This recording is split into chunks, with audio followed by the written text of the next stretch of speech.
Hey Milwaukee and surrounding areas. Hey, just a sincere thank you to everybody who gave their prayers and well wishes to me and my boys after the incident here a few weeks ago. The support was really appreciated. Thank you.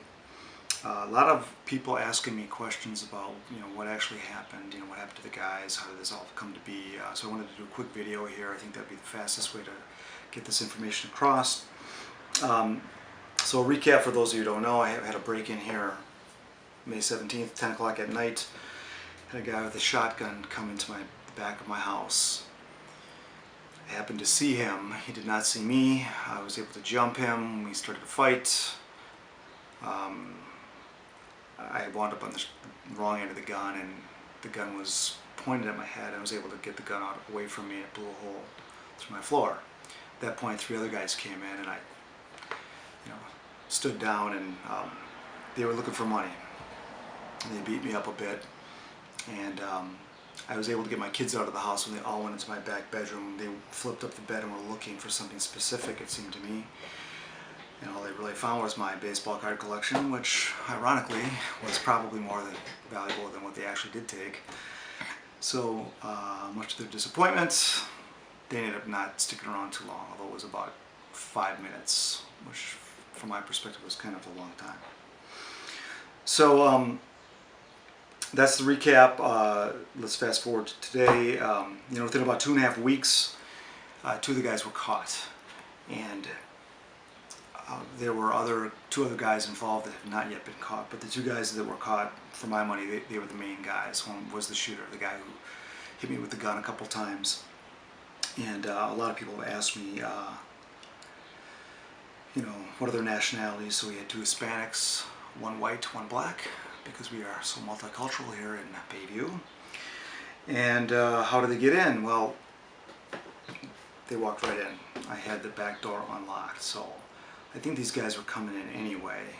And the reason I believe that now is because I'm told, this came after the confession, that they went to the wrong house. So this house wasn't targeted. They were looking for a drug house and for drug money. And so I was happy to foil their plans as best I could. And you might be thinking, well, where is the drug house they were looking for? Well, that was 1 block over. The day after things that happened here happened, that drug house, those guys left, gone, vanished. So they didn't want to mess with these other guys. So we got 1 drug house out of here, at least. I don't know where they went to, but this is what's going on. So the way these guys were caught, I want to talk a little bit about, I guess, what we can do to be a little bit better prepared. And the way they were caught was from this here guitar. The cops, they had a description for me on this guitar, and the pawn shop that they took it to got the proper information from the people that dropped it off. The cops were able to follow up on that information. They got a warrant, and they had the guy within 24 hours. They had the shotgun then. They got a warrant to search the place. They recovered the shotgun. That guy gave up another guy, and so on and so forth. So that's kind of how they got caught. The guitar is what did it. So good idea to have all your serial numbers in a place where they can't get stolen. Pictures are great, but if everybody seems to keep everything on the phone or on the computer, they're going to steal them. You really should have them somewhere else, at least, or at least hard copies. Photography of jewelry, but copies in a place, or the digital files in a place that they're not going to be stolen. Other things could be done. One of the things, the neighbors around here anyway are fairly tight, and they know what's going on. So and I can know my neighbors, more of my neighbors, and I think it's a good idea to know them by the first name. Get some of the phone numbers in your contact list. Have a beer with them. And it seems to me that everybody in the Bayview area, at least, is getting a little bit antsy, a little bit nervous, and more people are looking out for one another. We all know who doesn't belong in this neighborhood. I know it makes people nervous, but we know, and that's okay to know. And that's how we get some of these people out of here and get the police involved and scare these people off. My favorite comment was from a buddy of mine in Hawaii. He said, don't fuck with us Southsiders. And something, that's how we have to project ourselves. We don't want anybody messing with us. And if we can batten down the hatches a little bit and, you know, make it hard for them, they won't come around as much. So what I've done, I started working on beefing up my security by adding security doors in the back of my house, which is slightly secluded. I did that, put some bars in the windows. I don't have glass block, but that's, to me, is kind of securing the perimeter. I think the next level would be, you know, if you want to do a security system or alarm or a camera system. And then finally, that third level is probably conceal and carry, which is not for everyone. But I think if we're all doing one of those three, I mean, it's going to really be a great help, because we're sitting ducks here. We're not expecting this. And I know many of us lived in this neighborhood for many years and have worked really hard to make it a place where we don't have to lock our back doors before 10 o'clock and we don't need to carry a gun. Well, all that hard work, I guess, it's not enough. I mean, it doesn't take many idiots to screw it up for the rest of us, you know. So I just wanted to make this video, let you guys know what's going on, because you're not going to get it from the media.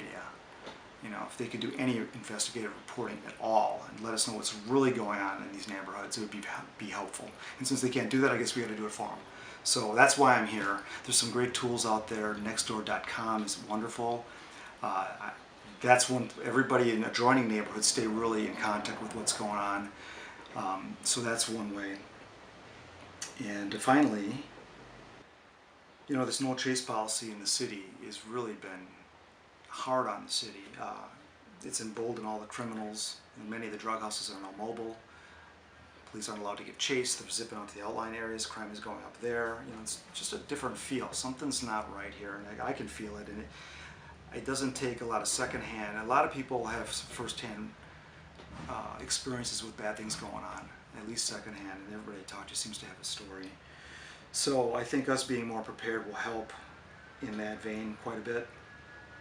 And I wanted to also say how well the police department worked on this case. In fact, having got these guys in about 2.5 weeks after they told me it didn't look like it would be possible to get these guys because they left no DNA behind, but they got them, and they put a lot of resources on it. And it just goes to show you what the police department can do if they're allowed to allocate the resources appropriately. And I don't know if many people know this, but there are 200 vacancies on the force right now. The reason they're vacant is because they don't want to spend the money. The city doesn't want to spend the money. And I really, when they're allowed to do what they do best and are staffed properly, they can really get the bad guys. And for a department who hasn't had much love from this community in a couple of years, you know, hasn't been given much gratitude, I really can't say enough about how great of a job they did and how hard they worked. So, good job, guys. So, I'll keep it at that. You know, if you have any comments, mention them below. You know, I'll try to answer as many as I can. I'll update you as if anything changes. I'll give another message if I can. So until then, be prepared, be safe.